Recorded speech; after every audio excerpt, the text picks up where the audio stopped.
a ton of QR codes on the sides here.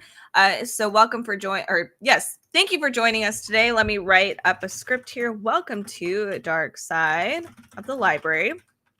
So I wanted to say, first, we are going to talk about a lot of spring witchy finds that I have found on Amazon. Some of it I do own, some of it needs to be pre-ordered, some of it is outside in my garden, so I'm not digging it up. I apologize, but I assure you it is in my garden.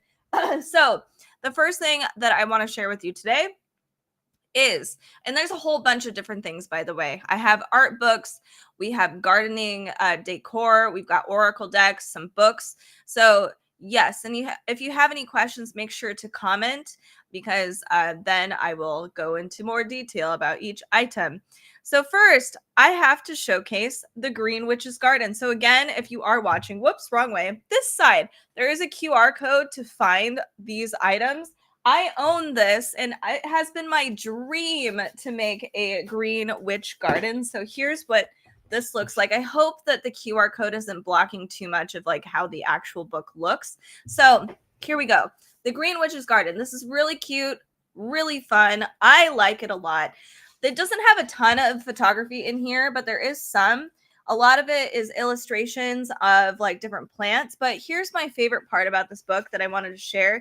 I'm really hoping I get the opportunity to do this year. Maybe you'll be inspired to do this with your garden or get into gardening. I have to find the chapter. I apologize. Here we go. So we have different kinds of gardens, which is so cool. So, and I think this can vary depending on where you live, and they're really open about that. So like I live in the Pacific Northwest, so we have a whole, different plants that we can actually use versus like Arizona. We've got, totally different biome there. So this is a moon garden, moon phase garden. So not only do they talk about the plants and how to actually plant everything and when it's the best time, what kind of soil, but it does talk about the magical properties as well. There's more than just the moon garden too. One of my other favorite ones that I want to share is the element garden. This is so freaking cool. I'm so excited about it. So you can do air, water, earth, and I'm missing one. Did I say wind? I'm thinking about Avatar right now. Anyway, so there's different versions. You can do a circle, you can do just a bed, which is cool, and have a whole bunch of different plants that you can utilize for this purpose. So if you're somebody that loves gardening, you feel really witchy, and you want to, I guess, attune to the elements or the moon, you can. There's other gardens too. I believe I saw a horoscope garden. Here it is, which is very cool. It'd be cool to have a garden, especially like one or the other. So a circle garden or a bed where everything kind of blooms throughout the year, and you don't really have to worry about it too much, but you have your winter garden and all of your winter plants will sprout and then they die off, and then you have your spring. That'd be super cool. So the Green Witch's Garden is really cool with actually doing plants. But if you don't have a garden, if you live in an apartment or something like that, some smaller spaces, you can do terrariums. So they guide you on how to do that, which is really cool. What kind of shapes, what kinds of plants work for a terrarium. So like a low water soil sort of deal. If you like herbs, you can use all of your herbs in certain spells. So this book talks about how to plant, when to plant, why to plant. So that's a very cool thing. And it talks about the magical properties, how to grow everything, and also just like what it's good for. And I think it does talk about some myths associated with some plants too. Lots of stuff in this book. So if you are a green witch and you don't already own this book, I highly recommend it. You can find the QR code right here, the Green Witch's Garden. I thoroughly enjoy it. There's a lot of cool stuff in here and how to use this in your spell work and just how to enjoy gardening. So it's all of the things from all of the worlds, which is something I appreciate. So something I don't own yet that I wanted to share with you, and you can find more photos over on Amazon. So in that QR code is the Green Witch's Oracle deck. So it says, embrace the wisdom and insight of natural magic. So not only do they talk about the plants, but they talk about certain tools like a broom. And here's what it says on the actual Amazon page. There's 50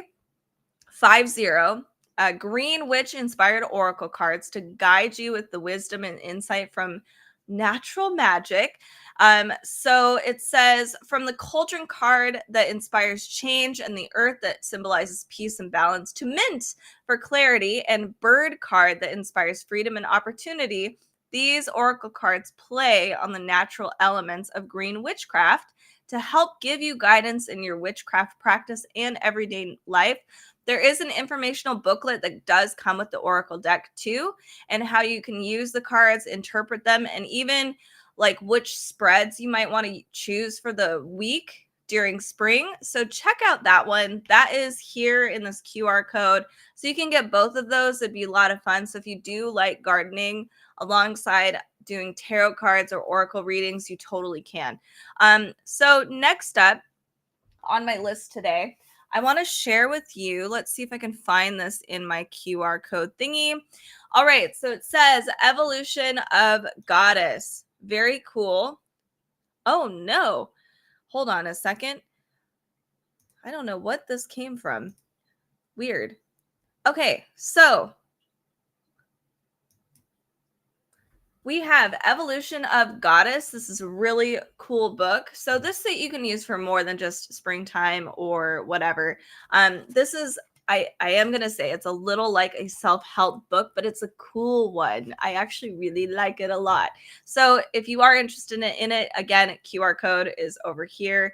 $14.99, I believe, on Amazon. So I'm just going to show you my particular archetype. So first you have to answer certain questions to determine what your quote archetype is. So mine is water. It talks about our feminine narratives. So here's what that looks like inside. The illustrations are really beautiful, by the way. I thoroughly enjoy them. So here we have timeline in the stars, lots of cool stuff. But the quiz is here, how to find your archetype. Some of us already know, just inherently, we feel more attuned to certain elements or certain things like the moon or the sun or water. So mine is water. I'll show you what that one looks like. There's earth to fire. I think it's actually sun for fire. Anyway, so it breaks things down. We have different myths associated with water. There are evolution exercises or emotional surges. So what each archetype's best use is. So for this one, it says, confession, my favorite place to cry is the shower. Mine too. So it talks about releasing a lot of that energy. And then we talk about water evolution essentials, what your personality might be like. And then growing on that. Water in retrograde, what kind of tools? There's certain leaders that all fall under the water archetype. Some are contemporary, some are ancient leaders, and they're all feminine energy. We have water life phases. So it breaks a lot of these things down so that you can be more in tune with your goddess archetype, which is really fun. And there are rituals that they offer in this book too. So it's not just water, like I said. We have moon. I love the illustrations. Whoever did those, fantastic. Which goddess archetype are you? So check this one out. This is a really, really fun book. I really enjoyed it, and I kind of want to take the quiz again because we change over time. So learning about what your archetype is and how to grow and to enhance your archetype and just embrace it. So this is Evolution of Goddess, and if you're interested, QR code is over here. All right, next thing that I do not own yet.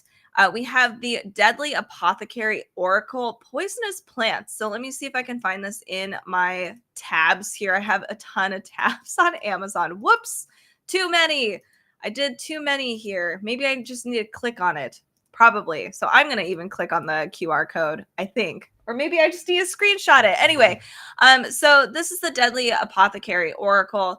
This is a very, very cool, unique deck. Let me find it here.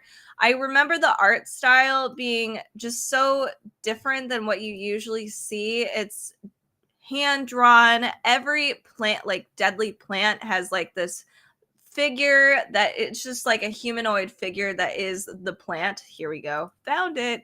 All right. So what it says here is that heed the healing call of the priestesses of poison and voyage with them through light and darkness. So you can explore the magical and medicinal properties of poisonous plants from all around the world. So that's a really cool thing here. Again, the art is very unique. I like that we are very much showcasing all of the plants and all of the unique features of the plant. So in this oracle, you can discover their benefits on an energetic level, under the guidance of their spirits, the priestesses of poison. So botanicals function in a very powerful way. And just like these plants, the intense emotions we feel as humans, the ones we try to keep hidden, also function in a powerful way. So if that sounds like you and you need to do some shadow work this springtime, this might be a really fun way to kind of embrace all of the springtime themes, but also still continue on that shadow work realm that's a lot of us have been doing throughout wintertime. Highly recommend it. This came out March 5th, so pretty recently. I haven't been able to get my hands on it quite yet, but if you're interested in it, you can check it out here. It's $24.95 over on Amazon right now, and I personally think it's a really cool deck. The next one that I don't own quite yet, but I have Fez Inkwright's Citadel Oracle deck, and I love Fez Inkwright's just the Oracle deck that I own. The writing is fantastic. Just the magical properties are really, really cool. This book is awesome. So I swear this book came out like 2 years ago, but apparently I might have, I don't know. I think maybe I imagined it or something. Anyway, so this particular book talks about, we were just talking about poisonous plants and stuff like that. This book actually breaks down all of those things in a very scientific way. There's beautiful illustrations because Fez Inkwright is also an illustrator. So let me find this over on Amazon so I can actually read it to you. Botanical plants, Fez Inkwright. So let's see. I remember this book because the cover is just so alluring to me. So you can not only are we learning about the plant itself and some of the biology associated with it, but we get to learn about the history and the folklore too. So an example here, it says, if you drink much from a bottle marked poison, it is almost certain to disagree with you sooner or later. That's from Alice in Wonderland. So we get to learn, we do learn a lot from fiction. So folk tales and history actually do shine a lot of light on some of the actual properties of our natural world in a lot of time, just in a lot of areas. So that's a really cool thing. So let's see what it says here in this book. We return to the folkloric and historical archives to reveal the fascinating untold stories behind a variety of lethal plants. Everything is from A to Z, which is helpful. So if you perchance know of something and you're like, or if you read about something, you're like, I want to know what this plant is, you might be able to find it through A to Z. So it says you get to learn everything from like an apple. So like the poisoned apple from Snow White and why the apple might be associated with poison, like, you know, arsenic. And then we have hallucinogenic angel's trumpet. We also can learn about laurel, which emits toxic fumes. There's some plants in here that I'm like, what? That's toxic? So it's a cool book if you like learning about plants and some of their toxic properties, either in real life or in folk tales. Sorry, I don't know what's going on with me. So check this one out. I really, really like it. I really need to get my hands on it too. So you can find that here at $16.99 if you scan that QR code, or you can click on it too, or you take a picture, click on it, and there you go. You're there on Amazon. All right. So another thing that I do own is, this is an interesting book. So this is more of like a coffee table book for me, at least. It is called Sacred Decay. Let me grab this here and find the QR code for y'all. It's $20.99. It's a beautiful art book by Lauren Marks, fantastic artist. So this is obviously very interesting. It talks about the morbid, the macabre, but also life that comes from it too. So I've been meaning to look through this book because I got it for my birthday and I haven't had a chance to just sit down and chill. So we're going to do it together a little bit. Here we go.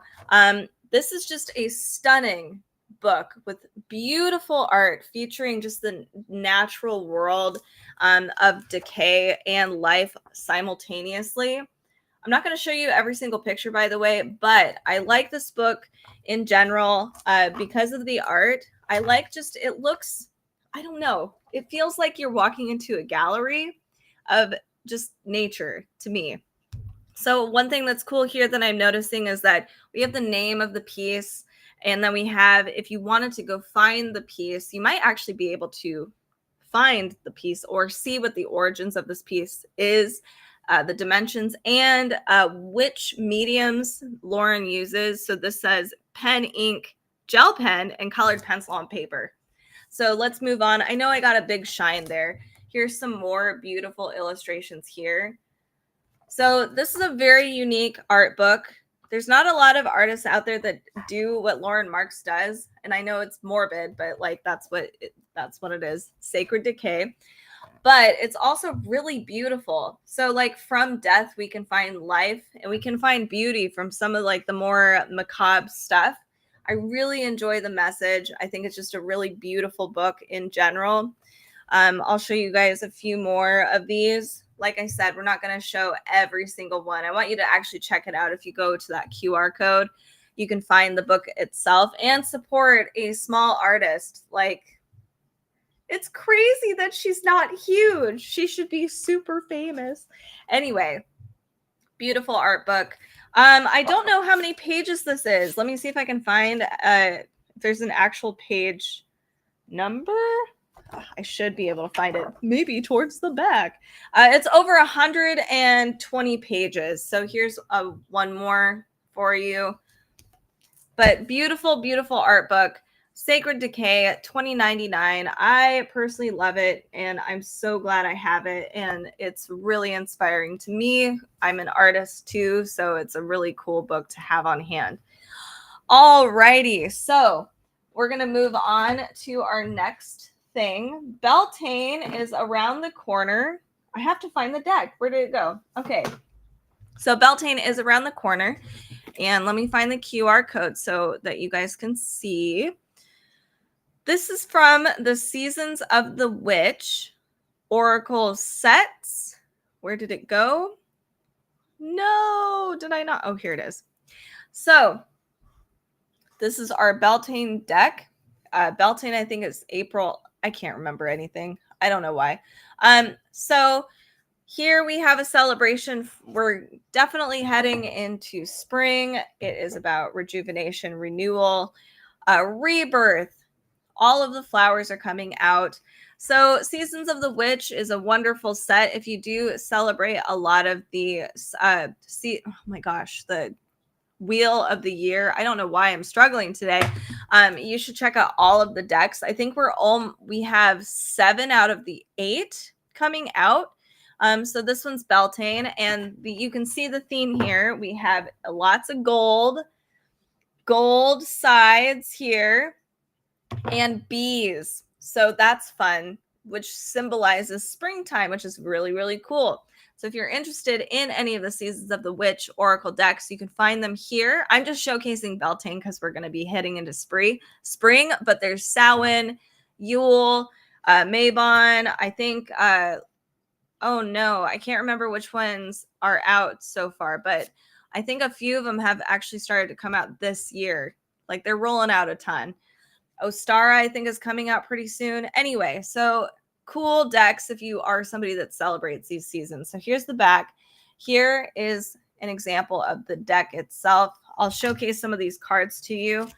Beautiful illustrations, stunning artwork. I mean, just symbolizing life. It's very colorful. So all of the Seasons of the Witch decks tend to have kind of a specific color palette. This one is definitely yellow. Yellow is definitely big. Lots of pinks and orange. Just a ton of beautiful colors. Whereas, like, if you looked at the Samhain deck, it's very black and white and red, very gothic. But this one has a lot more spring elements here. So here I'll just showcase maybe like 2 or 3 more cards. I can't show every card.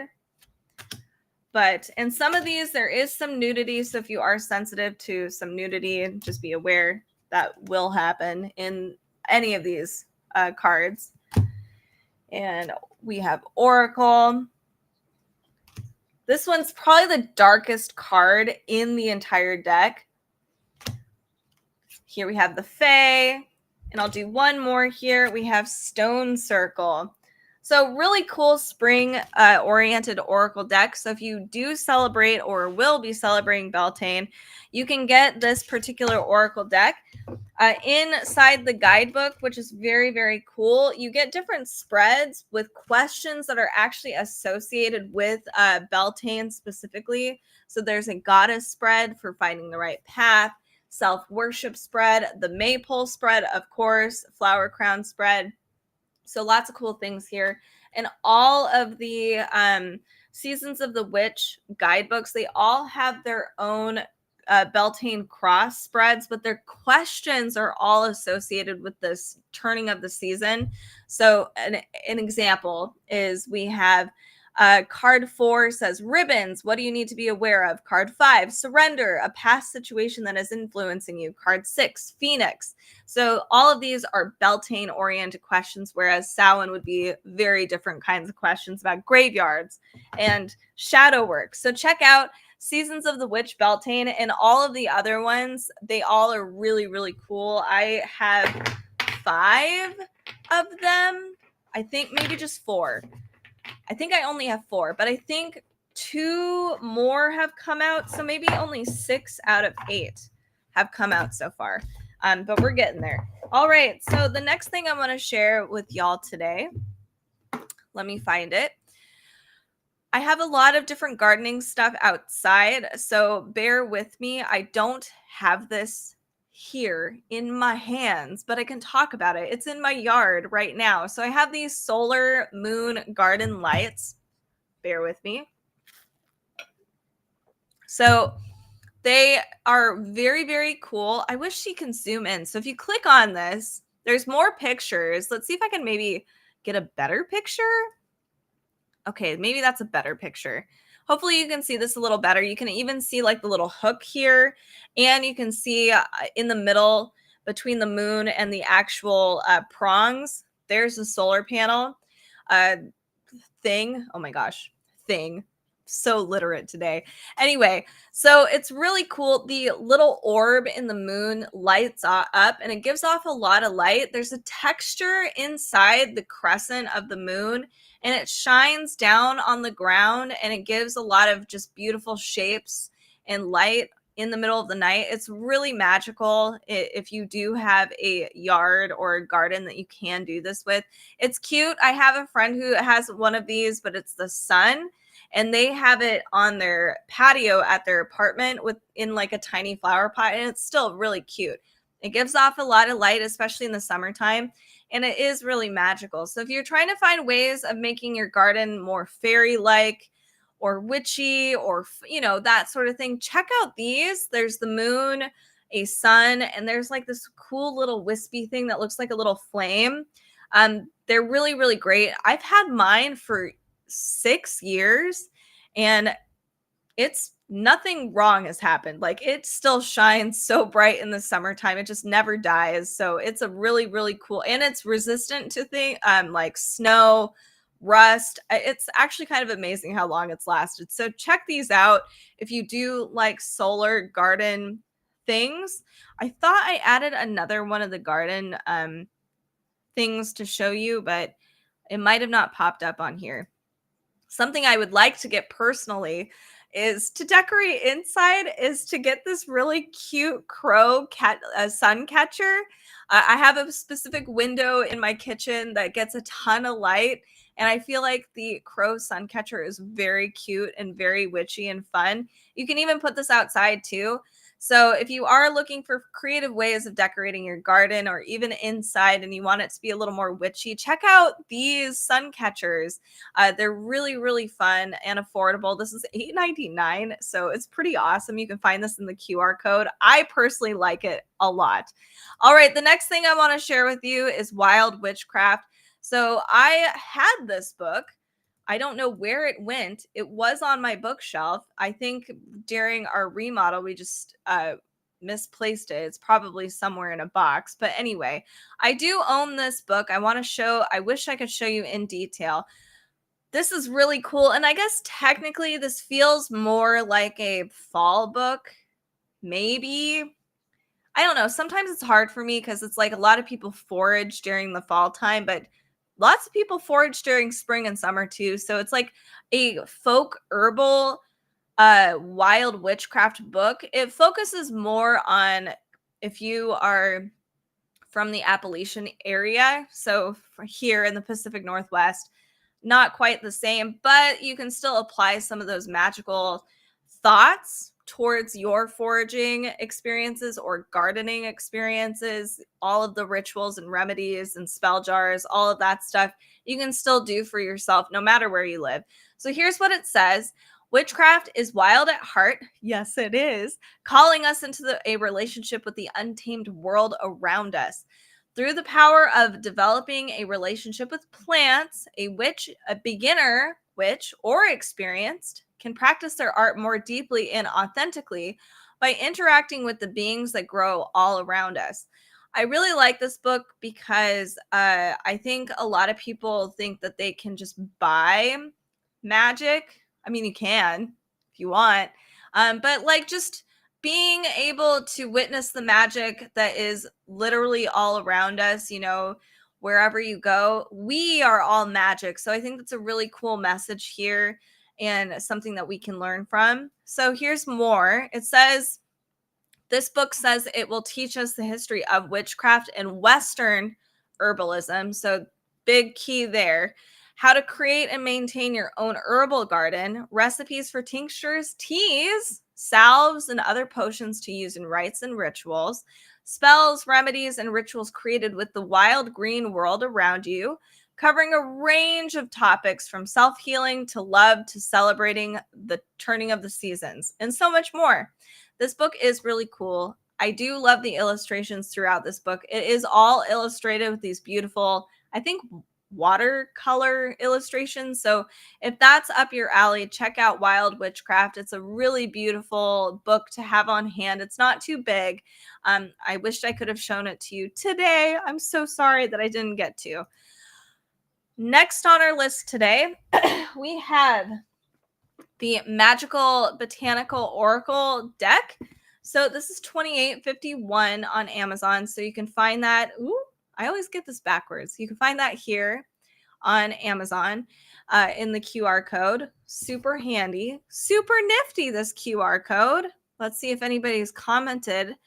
If you do have any questions about any of the things we've gone over, and if you've checked out on YouTube. It doesn't seem to be doing this over on Facebook or other platforms, but a lot of these stuff that we have gone over today will be in the chat records on YouTube. So you can find us at Dark Side of the Library on YouTube, and it'd just be a lot easier. So you can click on a lot of these links. But anyway, I'm getting ahead of myself. Here we have Magical Botanical Oracle, a beautiful oracle deck focusing on the botanical. So this is pretty worldly in my opinion. There's a ton of different plants in here that they showcase that are from all over the world, and we get a rich history. So we get a ton of photos here. Or not photos, sorry. We get illustrations, but we get a lot of background on the plant. So magical meaning, we get the plant spirit medicine, divination meaning because it's a oracle book, but we also get a lot of history, myths. In addition to this, we get some card spreads, which is really nice. So an example is the Forest Crossroads. I kind of like this spread. This is a cool one. Haven't seen that before. Let's see if we can find another spread here. The Heart of the Garden spread. This is a 10 card spread. Super cute. I like what they've done. One more. Oh my gosh. The Stars of the Earth, 13 cards. Getting that horoscope. Wow. That is cool. I might have to do that one later. That's a lot of fun. That's so fun. Sometimes I love doing giant card spreads at the beginning of a month because it just, I don't know, it feels like one of those, we're resetting a little bit, or at the beginning of a season. Okay, so diving into this more, this is a huge guidebook, especially since there's only 30-ish cards in the actual deck itself, but you get to learn a lot about each plant. So let me show you the actual cards that come in the deck. The back of the cards look like this. They are very unique and very pretty. I personally really like them. Let's see. Here we have the Willow card. Every illustration is a little different. Like you can tell it's done by the same artist, but they all have just like different feels to them associated with the plant that they're supposed to be representing. Some of them are close-ups or profiles of certain creatures or people. Sometimes the card is entirely black with like a tan coloring or vice versa. Sometimes there's color, sometimes there's not. So it's a really unique Oracle deck that I haven't really seen before. Like nothing quite like this. So I had to get it because it was just so different. So if you're looking for a more botanical Oracle deck, I highly recommend this one. The sunflower is one of my favorite cards. It's so cute with the bees. The bees. Did I highlight? Yes, I did. So here's some more. We have the Bleeding Hearts card. Stunning. Some of these do have nudity on it, but that's okay. One more here. We have Moonflower. So these are really cool, awesome Oracle cards. I highly recommend them if you are looking for something a little different, but you like just like the botanical feel. So the Magical Botanical Oracle, huge guidebook, highly recommend. You can find that here. I think it's totally worth it. I'm going to do the Cycle of the Earth reading a little later today because that looks like a lot of fun. A 13 card draw with all sorts of different symbols. If you're looking for something a little simpler or looser, I guess, with your practice, you can try, let me find it. It's called the Wilder Ones. I need to find it in this whole list of crazy QR codes. It might have not added. Oh, no, here it is. Sorry. Crazy. Here it is. You can find it over here on Amazon, but I do own it so you can get a close-up of these cards.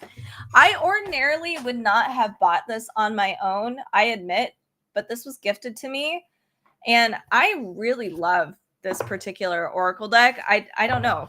So compared to the other one, this guidebook is so tiny, but it's really loose. So here is just kind of a close-up, I guess.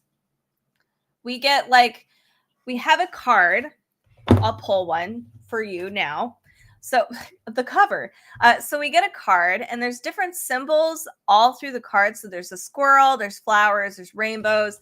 So you kind of go side by side with this. And I guess the first thing I would look for is squirrel because that's huge.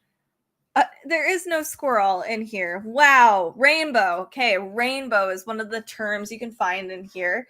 It says chakras, a bridge between the world's happiness, vibrancy, blessings on the way. So you kind of dissect the card yourself. There's loose interpretations, which I personally like. And there is a little blurb on the bottom of the card. So this says an honest and unique offering is appreciated. I adore my differences. They make me one of a kind. A great mantra. So you go through every card and you can get your own individual reading. It's really loose and it's really up to you. The guidebook doesn't tell you how you're supposed to interpret the cards. entirely, which I personally really, really love. So let's talk about, or let's showcase all of the cards here. I love these. They're so pretty. Here we go. So I think most of these are done with like pastels.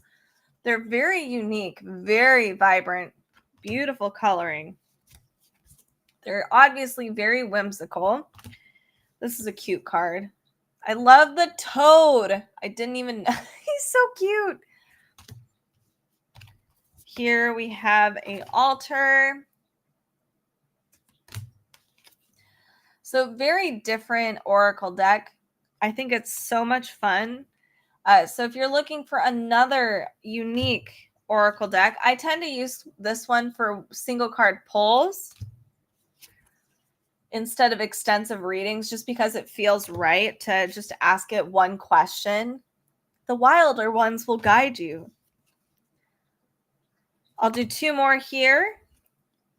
Vibrant, cute, whimsical. And this is the Wilder One Oracle deck. Here's what the back of the cards look like. Super cool.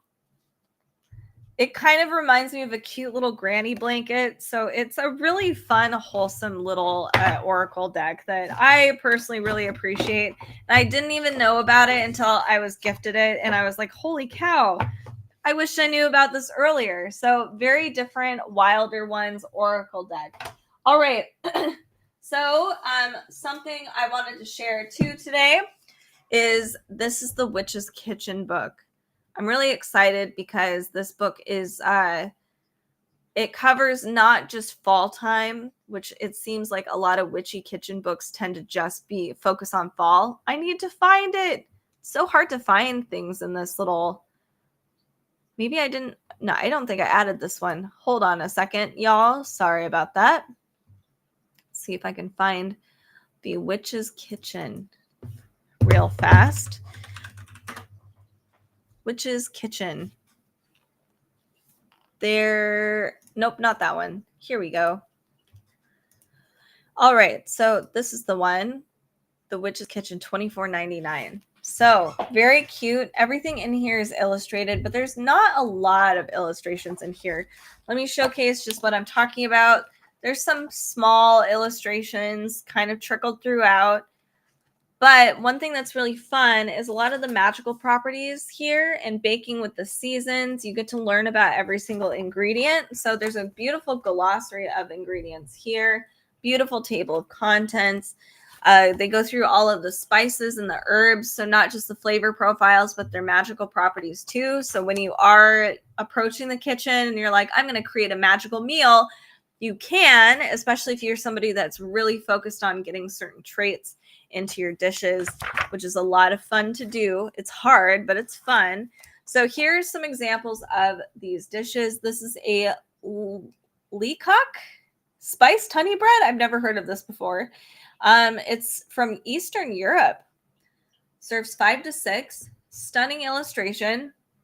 There's witchy wisdom here. So if you are somebody that wants to learn more about all of the witchy bits, and that includes some of the ingredients have witchy properties or some ancient advice or ancient properties here.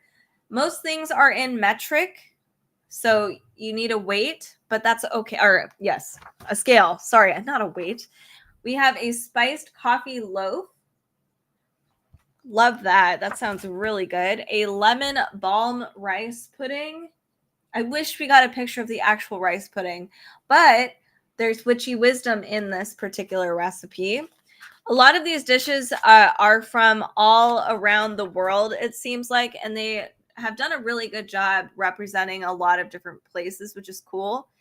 This is a cardamom and honey cookie that comes from North Africa and the Middle East. This is rose and passion fruit drops. So this is a dish that you can do to celebrate Litha. So summer solstice. Celebrating kitchen magic. Beautiful, beautiful picture. Tres Leches coffee cake. That sounds so good. We have a peach berry and mint pavlova. Oh, that sounds so good too. Perfect for summertime. And then in the back here, just something really quick. You have your own space for grimoire notes, which is great. The pages are thick enough that if you were using like a ballpoint pen or something, it wouldn't actually affect the pages or bleed through, which is cool. So I like that they give you spaces for your own annotations.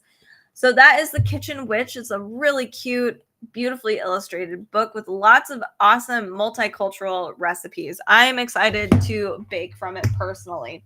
All right, so the next thing I want to share with you today is we have the Beneath the Moon and we have the Yoshi Yoshitani or tarot card deck. So I highly recommend this as like a bundle, like a gift bundle. So this is $13.59.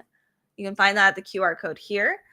So beautiful, stunning illustrations. You will find these illustrations on all of her or her tarot cards, but these are just like bigger.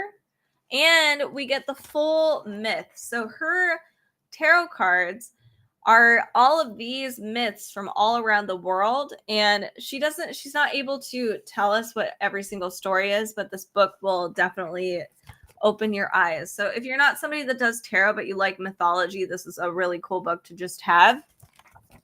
We have The Nightingale from China, Alexander the Great and the Gordian Knot, Turkey, Tamlin, I always Celtic, Yemoja, African deity from you. We have Rapunzel. So lots of different folk tales and myths from all around the world. I totally love this. This is such a fun book alongside the actual tarot cards. So this is $11.95. So two of them together is, it's about $30. So that's a really, really thoughtful gift set for sure. So this is the Tarot of the Divine by Yoshi Yoshitani. You'll see here we have our little guidebook. This is the back of the cards. We also have all of the cards themselves are made with this beautiful canvas. They're very durable. So you can see we have all of our different cards, 3 of coins, 10 of wands, the Queen of Cups, 4 of coins, 10 of swords, Knight of Swords, the 9 of Swords. So stunning illustrations featuring myths from all around the world, different cultures. I mean, this is probably the best multicultural set of tarot cards I've seen. There's a lot of representation, which I appreciate so much. There's just so many myths out there that people just don't know about. And I love that we're going beyond Greek and Egyptian and Norse and Roman. So here is what the guidebook looks like and why it would be cool to get the actual book alongside. You'll see here we have a breakdown of the cards themselves. So if you look at the 10 of coins, it's from China. It's the Yao legend. It talks about how this card represents the hard-earned rewards of a difficult venture. Briefly describes the story. And then we have a very short upright and reverse reading, which is kind of nice. So it doesn't give you like this really lengthy reading, or it doesn't tell you how to feel. So then you break it down. I like the reversal reading, but yes, we get a lot of detail here. So I like having both of those so I can learn about the myth and do tarot at the same time. It's a lot of fun. In fact, sometimes I even will draw a card and be like, which myth do I need to learn about today or be reminded of? Like, what is the moral of today's story? All right, so the next thing that I wanted to share with you today are a few things that I don't own. So we have, this book is coming out pretty soon. So let me find it here. It's called Houseplant Horticulture, Green Magic for Indoor Spaces. So this is actually a really good idea. It comes out April 8th. So a lot of us, again, do not have yards or we don't have a ton of space to plant these elaborate things. So indoor magic, super cool. I like being able to do this. It makes it uh, accessible to everybody. So what it says here is no plant is ever just a house plant. Whether you are a green witch or merely a horticurious, that's cute. You can learn how to successfully grow potted plants, connect with their spiritual energies, and partner with them for magic. So I personally, this is going to sound really silly. So we went through a remodel and I had plants before the remodel and I had to move them around. And I'm struggling right now with one plant in particular. I was struggling with a whole bunch of them to get them back to where they should have been, but one of them is it's just struggling. So I feel like I need to find that connection with this plant in particular to get it to grow again, because it was such a beautiful plant and I'm really upset that she's dying. Oh, anyway, so connecting with the plants and understanding the plants more than just magic, but just yes. So more in this book, it says our author David Hunter provides practical tips on substrates, pests, watering, and other elements of plant care. This is also going to sound really dumb, and this isn't magical whatsoever, but my planty friend was saying you have to give plants plant food. You can't just water the plant. They need sustenance too, because outside they get so much more because they get all the bugs and the elements and like other plants and other things go in that, whatever. But inside it's a totally different ball game. So now I have plant food. So that was one problem. But anyway, moving on. Other things, though, if you're looking for magic, it talks about the magical properties. You can draw sigils on your grow lights. You can push energy into the soil. You can put water crystals in your watering can. So all of these suggestions and more will help your monstera, your fern, your orchid, or whatever to thrive. I like that they talk about orchids because everybody's like, I can't do it. Why are my orchids dying? Anyway, so from begonias to bromeliads, which I've never heard of before, this book features easy to grow, easy to find plants and their occult correspondences, improve astral travel with English ivy. What? Cut through obstacles with mother-in-law's tongue and manifest dreams into reality with pothos. So this is a lot of beautiful spiritual and botanical wisdom so that you can confidently raise and work with your own magical allies. This is really cool because, again, a lot of us do not have room for big gardens. So check out horticulture over here on the QR code. This is probably, I would say, one of the books I have pre-ordered that I'm very excited about because I have a ton of indoor plants, especially succulents. So I hope they have a whole succulent section. So horticulture. Another one I wanted to show, which is totally new to me. So I'm excited to read through this because I've never seen this one before. This looks like it's actually for kids. So this is a great young green witch's guide to plant magic. So this comes out in June. You can pre-order it. It's $16.99. It's got beautiful illustrations. So if you do click over on that QR code, you can find some of those. They're cute. It's like a kid's book. I love it. So what it says here, it's an essential guide for any kid who wants to connect with natural magic, learn more about herbalism, and become more confident as they embrace their power with activities that support mindfulness and self-love. There's a lot. So this is for reading ages 8 through 12, so grade level 3 through 7. So green witches often, not all the time, but oftentimes, they start their journey by deciding to become best friends with one plant at a time. That plant becomes your ally. You come to know them, and in doing so, to know more about yourself. The plant will offer you teachings of physical, spiritual, mental, and emotional healing on the deepest levels to help you grow, to feel safe in your body, and to become ever more joyful. So in this book, young readers, will learn about 9 plants that inspire wellness and self-care, as well as follow herbal recipes, start a green witch journal, which I have to do. So this isn't just for young kids. There's practical magic rituals and so much more. So you can actually make body oil. You can learn how to do facial steams, drink delicious tea with this book. And the plants will awaken your magic and open you up to the joy and healing of the green world. This is a cute book, perfect for kiddos who are really wanting to explore like green witch magic. Hi, Sean. Oh my gosh. I hope I didn't miss you. I hope I got you. I just saw the chat box. It's a different streaming place. So the chat box is weird and I don't know if it's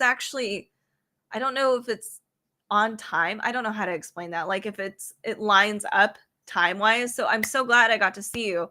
Did you go on your cool vacation yet? I'd love to hear about your awesome vacation with your wife and your travel. I forgot where all you were going. You were going everywhere. Hello. Yes, perfect. I'm so glad you're still here. That means that this is like really good time-wise. There's no delay, hopefully, because we're not doing Amazon over here. Technically, we're not, but we are because everything I've featured is Amazon. Anyway, so next book I want to talk about really quickly because it's heavy. Speaking of kiddos, this is a heavy one, and it's spring-y. It's not super witchy, but it's a fiction book for kids. It's actually a whole series of books. It's the Tea Dragon Society. It's the complete edition. It's just a really, really, really cute book. My niece and I have been reading through these, and what it is here. I think it was a famous web comic at one time. It says, escape to the enchanting world of tea dragons. Join a blacksmith apprentice and the people she meets along the way. This is 3 books. It's a gentle fantasy story about tea, found family, and the magic to be discovered in everyday life. So let me show you at least one of these books. Of course, the one that I haven't read yet. I just want to show you the art here. The dragons in this book are adorable. And our characters are really, really cute too. I believe this is LGBTQ plus friendly as well. So there's a lot of good stuff, good messages. It's a really fun book. It does talk about like found family, disabilities, and just like it's just really awesome. Like it's just a really good fantasy novel that touches on a lot of really important themes in such a way that kids are going to be receptive to it. Oh, Sean says, yeah, the Amazons have not made the streaming worthwhile for streamers unless if you're a useless reality star. Who's the reality star over there? Please dish your tea. Speaking of tea dragons, I want to know who the reality star is over on Amazon. I think you're right. I don't know if I'm allowed to say that. I have agreeance with you, Mr. Sean.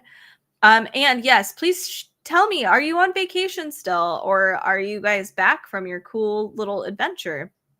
Okay, so I love our little main protagonist here with the blacksmith. So another thing with our, from what I remember reading with my niece, it's been a couple months since she's been over, not months, sorry, it's been like a month since we've read this together. So one of the things here too that I think is really important for kids to understand, because I'm learning this even as an adult too, is like the blacksmith kid in the family, like she comes from a long line of blacksmiths in her family, and she's like, I don't know if this is for me. So I think that's really important because I have a ton of friends who've gone a certain path that maybe their families have like paved the way for them, and it wasn't really for them. And so it even talks about like parenting where the parents are like, yo, that's cool, like do the thing you want to do. So that's a really cool message as well in this book. So I guess I'll show more of the art here. You can see our dragons are cute. They are like little, I wished I want dragons like this. Let's see if I can showcase here's a ton of them. A little pile of cute dragons.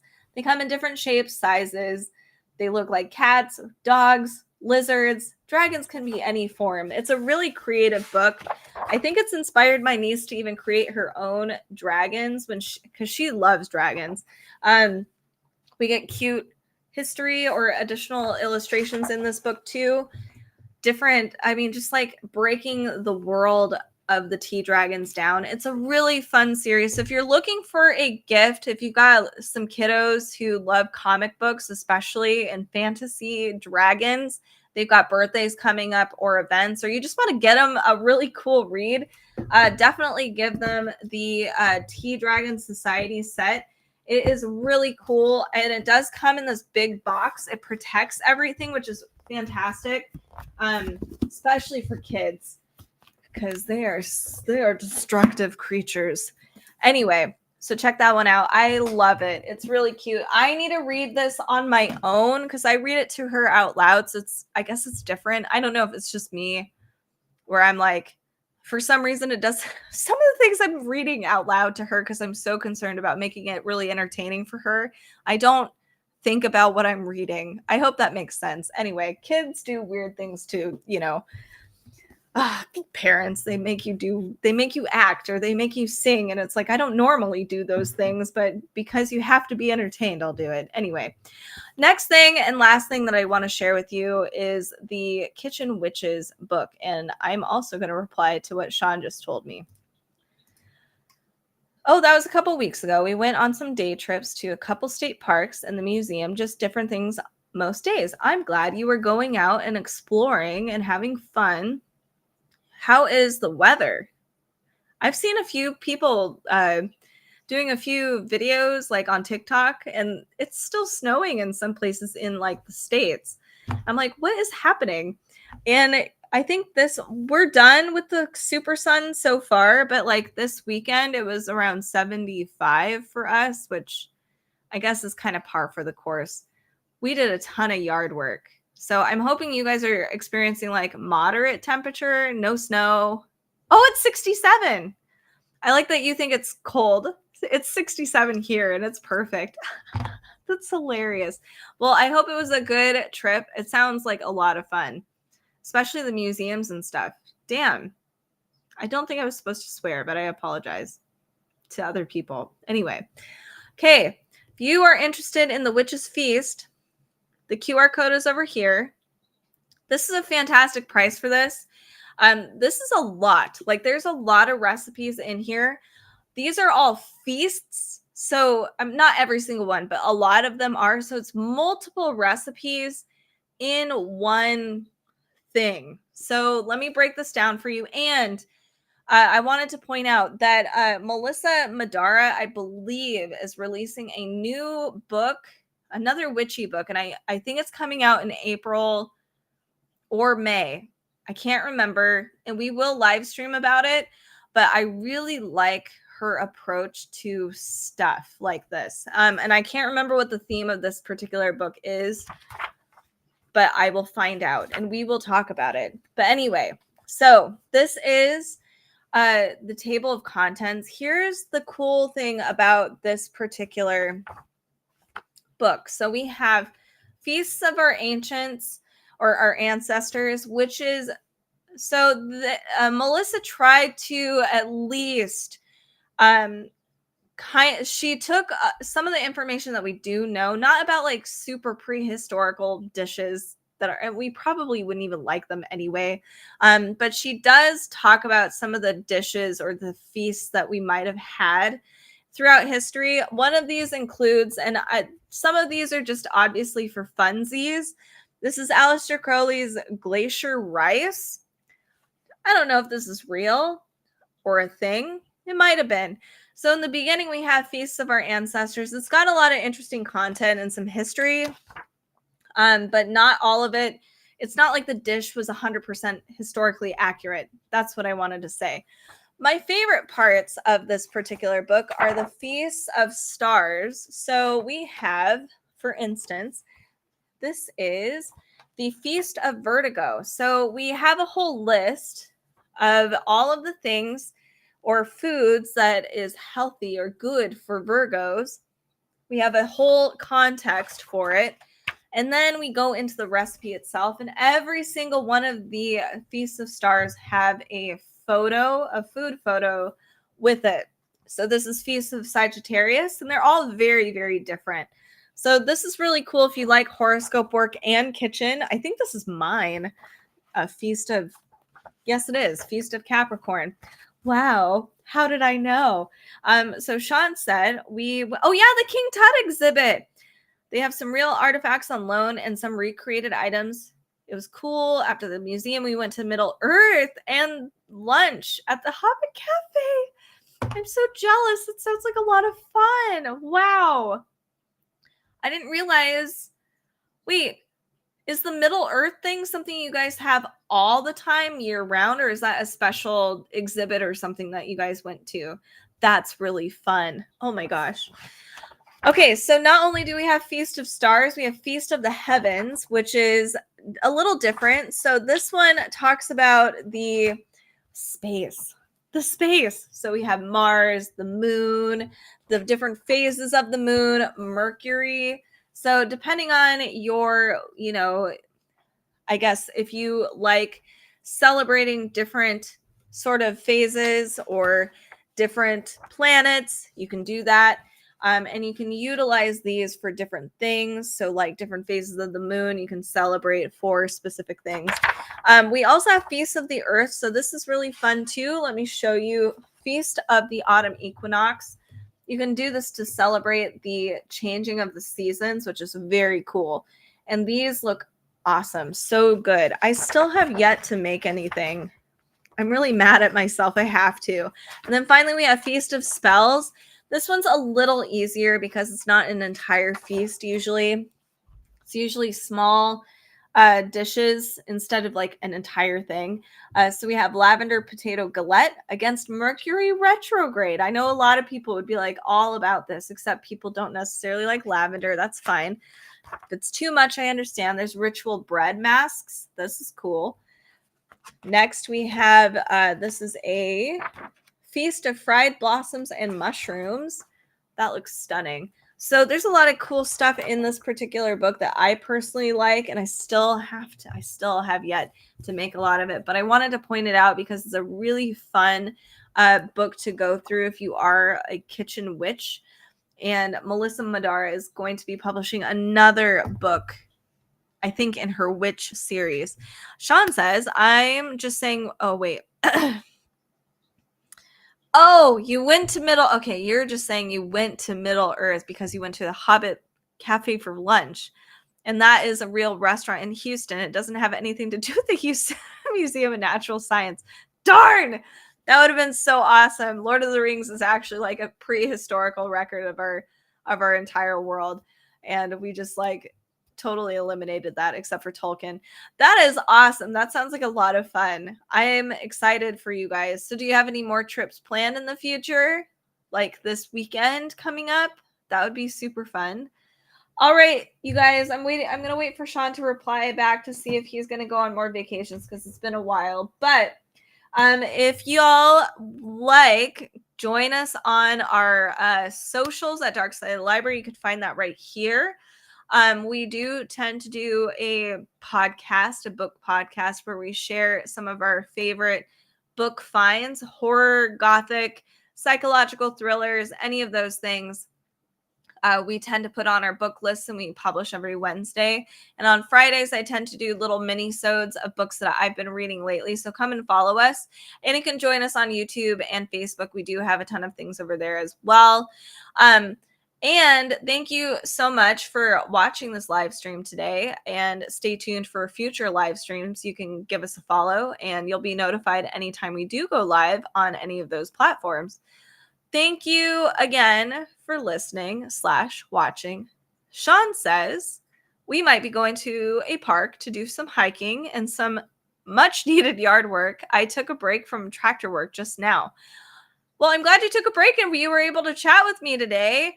I had to do that too. We neglected our yard everything, our yard for about a year and a half. So it feels like 2 years of like trying to trying to fix it. So I totally understand. I wished I had a tractor. Anyway, so I am going to shut down today, but I might live stream again tomorrow, but definitely next week. So stay tuned for that. I hope to see you again, Sean, and let us know and let me know how you're doing and all of your fun, exciting adventures hiking. That's awesome. All right, everybody, have a fantastic rest of your day. We will see you.